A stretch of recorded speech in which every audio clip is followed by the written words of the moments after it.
No concurso da Petrobras, escolher mal a ênfase pode custar sua vaga. Você pode estar a uma decisão errada de distância da sua aprovação. Hoje eu vou te mostrar, de forma estratégica, racional, como escolher a melhor ênfase para o seu perfil, seja você de nível superior ou de nível médio. Eu vou usar critérios bem objetivos. Você vai sair desse vídeo sabendo exatamente como tomar a decisão de qual ênfase, qual cargo serve para você, você pode fazer e qual deles você pode escolher.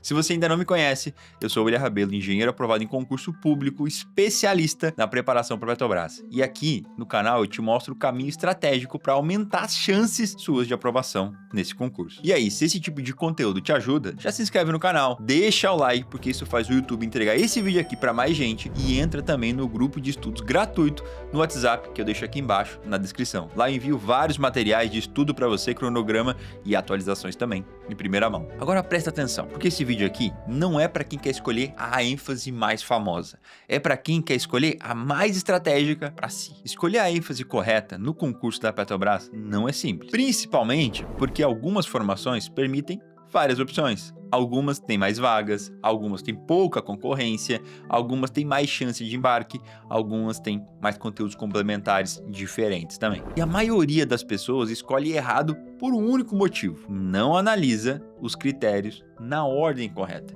E eu organizei essa decisão em 6 critérios objetivos, começando pelo menos determinante até o mais importante.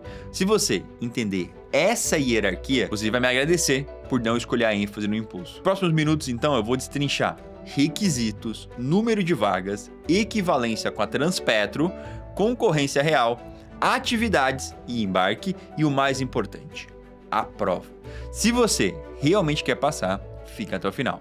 Primeira coisa que você precisa entender é: requisito não é estratégia, requisito é filtro. Ou você atende, ou você não atende. Não existe muita negociação aqui. E é por isso que ele é o critério menos estratégico, porque você não tem controle sobre ele, mas ele define o seu campo de jogo. Vamos organizar então de forma clara, começando por nível superior. Vamos entender os requisitos para as principais ênfases da Petrobras. Administração exige formação em administração. Engenharia civil exige engenharia civil. Engenharia elétrica exige engenharia elétrica. Engenharia eletrônica, aqui abre mais possibilidade para engenharia eletrônica, computação, controle e automação, telecomunicações, elétrica, ou seja, aqui começa a já abrir mais o leque e a estratégia precisa ser pensada. Inspeção, engenharia de equipamentos, inspeção, aceita engenharia mecânica, metalúrgica e de materiais. Engenharia mecânica, exige formação em engenharia mecânica. Engenharia de petróleo é a mais ampla e qualquer engenharia pode prestar. Aqui começa uma vantagem estratégica grande. Fica de olho nessa área. Engenharia de processamento exige formação em engenharia química. Engenharia de produção exige formação em engenharia de produção. Engenharia de segurança do trabalho exige formação especializada de um engenheiro ou um arquiteto com uma pós em segurança do trabalho. Engenharia naval exige engenharia naval. Ou seja, algumas formações não tem muita escolha. Exemplo, engenheiro agrônomo só pode prestar para petróleo. Outras têm mais de uma opção, como por exemplo, engenheiro mecânico. Engenheiro mecânico pode fazer para mecânica, petróleo, inspeção e se tiver uma pós pode até fazer para segurança do trabalho. Engenheiro civil pode ir para civil, como também para petróleo.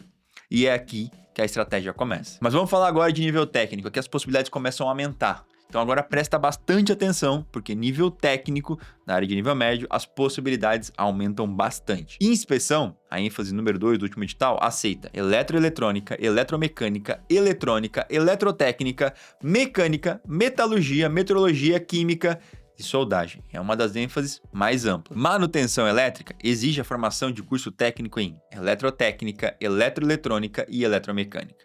Manutenção mecânica aceita um curso técnico em eletroeletrônica, variações de mecânica, ou seja, técnica e mecânica, são várias possibilidades, e soldagem. Operação, aí a lista é enorme. Aqui eu vou citar somente alguns, eu vou deixar na tela o resto. Análises químicas, automação industrial, eletroeletrônica, eletrotécnica, mecânica, petróleo, refrigeração, química, soldagem e outros também. Operação de lastro exige praticamente os mesmos cursos técnicos de operação, então guarda isso porque vai ser importante no final desse vídeo. Segurança do trabalho exige o curso técnico específico na área. Suprimento de bens e serviços, aceita aí administração, comércio, contabilidade, logística e outros cursos técnicos também. E aí, como vocês devem ter percebido, alguns candidatos não têm muita escolha, outros tem 2, 3, 4 opções. Se você tem uma opção, beleza, já sabe o que tem que fazer. Se você tem várias, agora começa a decisão e a estratégia. E é aqui que muita gente erra, porque passa para o próximo critério olhando apenas o número de vagas. E isso pode ser uma armadilha. Agora a gente vai olhar o último edital do concurso de nível superior e de nível técnico e ver o número de vagas. Mas presta atenção, o número de vagas é um critério importante, mas ele não pode ser analisado isoladamente. Nível superior, então, para o último edital. Administração foram 198 vagas, civil 48, elétrica 234, eletrônica 156, inspeção 66, mecânica 948, petróleo 582, processamento 192, produção 606, segurança do trabalho 132 e naval 126. Olha com calma. Engenharia civil, por exemplo, teve 48 vagas. Petróleo 582. Um engenheiro civil pode escolher civil ou petróleo. O que parece ser mais interessante? A princípio, petróleo, certo?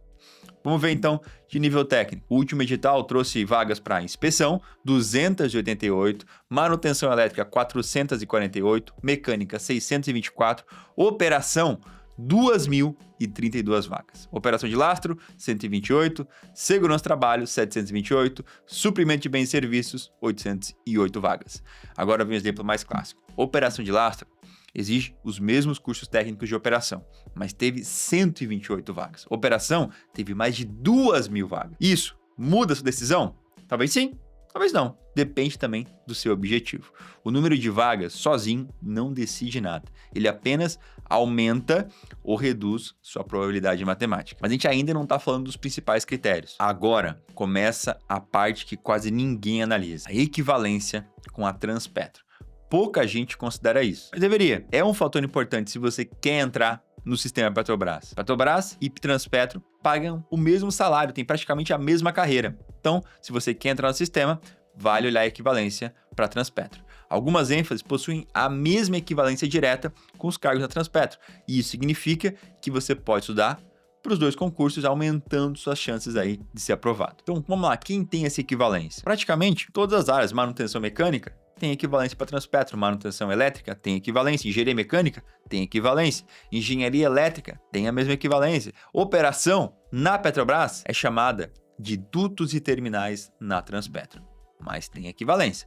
Agora, olha o impacto disso. Se você escolhe uma dessas áreas, você não está mirando somente um concurso, você está ampliando o seu campo de oportunidade. É uma forma inteligente de diluir o risco e aumentar o retorno. E vamos lá, o que não tem equivalência? Engenharia de petróleo, por exemplo, não possui uma equivalência direta na Transpetro. Então, se você escolhe petróleo, sua preparação fica mais concentrada exclusivamente na Petrobras. Mas isso não é ruim, isso é só uma decisão que precisa ser tomada conscientemente. Por isso, agora vamos falar da concorrência real, candidato por vaga de maneira real. Aqui a conversa fica um pouco mais séria, porque não adianta olhar só os números de vagas, você precisa olhar quantas pessoas realmente disputaram cada vaga. E aqui, a gente está falando da concorrência real. Número de candidatos que se inscreveram no concurso, número de vagas e vamos excluir também aqueles que se ausentaram no dia de fazer a prova. Vamos começar por nível superior. Administração, 102 candidatos por vaga. Civil, 230 candidatos por vaga. Petróleo, 9. Elétrica, 30. Eletrônica, 15. Inspeção, 23. Mecânica, 13. Processamento, 16. Produção, 20. Segurança do trabalho, 37. Naval, 2 pessoas por vaga. Agora presta atenção no contraste. Civil, 230 pessoas concorrendo a uma vaga. Petróleo, 9. Você entende o que isso significa, né? Um engenheiro civil pode escolher civil ou petróleo. Se ele escolhe civil, ele entra numa disputa brutal. Se ele escolhe petróleo, a relação aí já muda completamente. Mas isso não garante aprovação também. Mas muda a probabilidade. Agora nível técnico. Inspeção, 8 candidatos por vaga. Elétrica, 21. Mecânica, 17. Operação, 7 candidatos por vaga. Operação de lastro, 8. Segurança do trabalho, 16. Suprimento, 28. Agora vamos pegar um exemplo prático aqui. Um técnico de mecânica, ele pode prestar para mecânica, 17 candidatos por vaga. Operação, 7 candidatos por vaga. Inspeção, 8 candidatos por vaga. Operação de lastro, 8 candidatos por vaga. Faz sentido eu escolher automaticamente mecânica? Talvez não. Talvez a operação seja estatisticamente mais interessante, Mas cuidado, concorrência menor não significa prova mais fácil. Significa apenas uma menor pressão competitiva, mas você ainda precisa acertar as questões da prova para entrar. Então até aqui, você deveria estar percebendo uma coisa, já escolher a ênfase não é emoção, é um cruzamento de dados bem complexo. Você precisa olhar o que você pode prestar, quantas vagas existem, se tem equivalência na Transpetro, quantas pessoas disputam, para aí sim ir avançando no fator de decisão. Então agora a gente entrou nos 2 últimos critérios. E aí aqui eu preciso ser honesto com você, porque agora não é só matemática, é perfil, é comportamento, é objetivo de vida também. Muita gente escolhe ênfase pensando em somente uma coisa: eu quero embarcar, eu quero ganhar mais, eu quero trabalhar em uma plataforma de petróleo. A pergunta é, você sabe qual ênfase realmente embarca? Ou você está escolhendo pelo nome? Vamos ver de nível superior primeiro, começando com os critérios bem claros. Nível superior embarca muito pouco em plataforma. O engenheiro de petróleo é o que tem a maior probabilidade disso acontecer. Mas mesmo assim, não é regra. Pode embarcar esporadicamente, pode assumir cargos de gestão na plataforma e aí sim trabalhar embarcado. Pode acompanhar também a manutenção de equipamento, uma operação, mas aí, nesse caso específico, não é aquele regime clássico de 14 dias trabalhando com 21 dias de folga, como tem nos outros casos. Um administrador, por exemplo, praticamente não embarca. Então, se seu sonho é trabalhar embarcado, talvez superior, não seja o caminho mais provável. E se for, engenheiro de petróleo é o que tem a maior probabilidade disso acontecer. Agora, nível técnico, aqui muda um pouco a probabilidade de figura.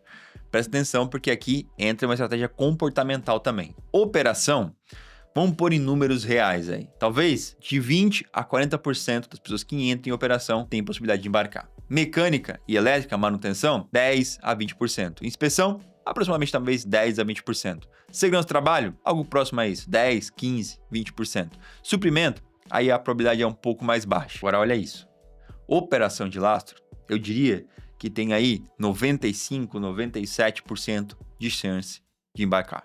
Isso muda tudo. Se seu objetivo principal é embarque, lastro é uma ênfase muito mais direcionada para isso. Mas lembra, ela teve menos vagas e você precisa cruzar isso com os critérios anteriores. Só que é o seguinte, nada disso importa se você não passa na prova. A prova é o fator mais importante. E aqui está o erro da maioria. A pessoa escolhe a ênfase pela vaga, pela concorrência, pelo embarque e ignora todo o conteúdo. Deixa eu te falar algo muito importante. A prova é a única coisa que realmente te elimina. Em nível superior, a prova tem português, inglês e conhecimentos específicos aí da área. Para nível técnico, nível médio, a prova ela tem português, matemática e conhecimentos específicos da área. Então, o que decide sua aprovação? Conhecimentos específicos. Você precisa ler o edital completo do último concurso, analisar os conteúdos cobrados para cada uma das ênfases, comparar as disciplinas entre elas e ver as provas anteriores. Mas uma pergunta que fica no final é: e quem não tem curso técnico? Como escolher? Pode fazer sem curso técnico? Existem 4 cenários que eu chamo aqui. Conservador, começar um curso técnico agora. Estratégico, que eu faria, esperar o edital sair, para aí sim se matricular em um curso técnico EAD. Em até 6 meses você consegue um diploma. E aí o tempo permite você assumir a vaga com o diploma em mãos. O mais arriscado é só começar o curso técnico depois da prova. E o quarto cenário seria aqueles que têm nível superior ou experiência na área e fazer um curso técnico por competência. E aí você recebe um diploma aí em 40 dias. Tem várias instituições por aí que oferecem esse tipo de coisa. E para quem não tem curso técnico, qual curso técnico escolher para essas ênfases? Operação, eu escolheria mecânica, química ou petróleo. Para manutenção elétrica, eletrotécnica. Inspeção, mecânica ou soldagem. Administração, faria um curso técnico em administração. E o Coringa é eletromecânica. Esse curso técnico aceita em várias ênfases na Petrobras. Tudo isso é estratégia. Mas você precisa ponderar requisitos, número de vagas, equivalência com a Transpetro, concorrência real, atividade e embarque. E, obviamente, o conteúdo da prova acima de tudo. Escolher aquilo que você tem maior probabilidade de passar. Porque, no fim das contas, a prova é a porta de entrada e ela pode te barrar. Todo o resto vem depois. Agora deixa eu te falar algo muito direto para você. Você pode assistir esse vídeo inteiro, anotar todos os critérios, fazer tabela comparativa, analisar a concorrência, olhar vaga, embarque, Transpetro e mesmo assim não passar. Sabe por quê? Porque escolher bem não substitui estudar bem. A maioria das pessoas não reprova porque escolheu a ênfase errada. Reprova porque não fez o que precisava ser feito depois de escolher. A prova é o único filtro real. Não é a concorrência, não é o número de vagas, não é o embarque. É o número de questões que você acerta. E isso depende de disciplina, um plano, uma execução diária. Então entenda uma coisa de uma vez por todas. Você pode escolher a ênfase com 2 candidatos por vaga, 1 candidato por vaga. Se você não estudar, você pode ser eliminado. Você pode escolher uma ênfase com 230 pessoas concorrendo a uma vaga. Se você estudar do jeito certo, com direcionamento, você é aprovado. O erro é achar que a estratégia substitui o esforço. Ela não substitui, ela potencializa. E agora vem a pergunta mais importante. Você já decidiu sua ênfase, mas você já definiu a sua rotina de estudos? Você já decidiu quantas horas vai estudar por dia? Você já decidiu quando começa? Que a maior ilusão do concurseiro é quando o edital sair, eu começo. E quando o edital sai, o que estava estudando aí antes de 6 meses sai muito na sua frente. Edital não é sinal de partida, ele é a linha de chegada para quem começou antes. Quem começa depois, corre atrás. E na Petrobras, correr atrás quase nunca é suficiente. Se esse vídeo aqui te ajudou a enxergar com mais clareza, se inscreve no canal, deixa o seu like, compartilha com alguém que tá meio perdido, com dúvida, e entra também no nosso grupo de estudos gratuito no WhatsApp, que tá aqui embaixo na descrição. Lá eu envio cronogramas, materiais, atualizações também sobre o concurso. E agora eu te faço a pergunta final. Você vai usar esse vídeo aqui só para decidir a ênfase ou você vai usar ele como ponto de virada para começar a estudar de verdade? Porque escolher é o primeiro passo, mas estudar é o que transforma decisão em aprovação. Nos vemos no próximo vídeo. Valeu e até mais. Comenta aí.